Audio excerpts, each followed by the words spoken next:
Okay, this is question 7c from the textbook. So we want to this time find the particular solution to this differential equation. And if we're finding a particular solution, what does that mean? It means that we find the arbitrary constant of integration using this boundary condition here. So this means that when x is equal to pi over 2, y is equal to 1. That's what that represents.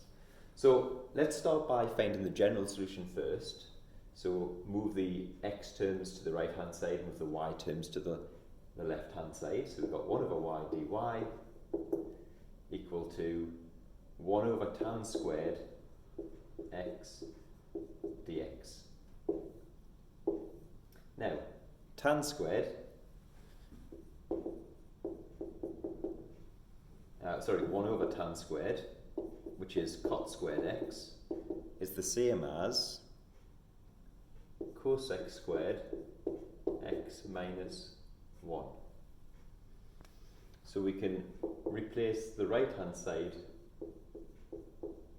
by that. Okay, now that doesn't strike you as being simpler, but actually cos x squared is one of our standard integrals.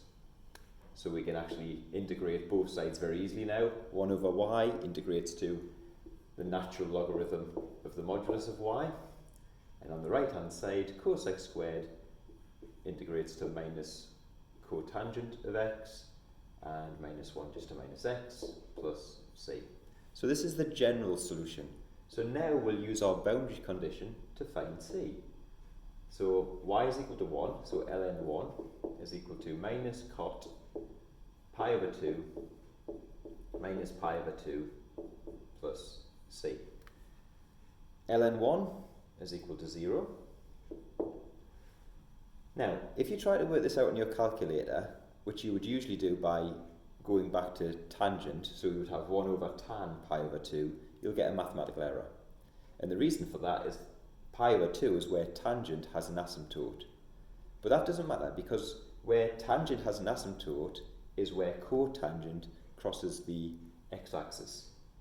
So cotangent of pi over 2 is 0. Okay, then minus pi over 2 plus c. So c is equal to pi over 2. So if we just substitute that back into the general solution, we find this particular solution, which is the natural logarithm of y is equal to minus cotangent of x minus x plus pi over 2.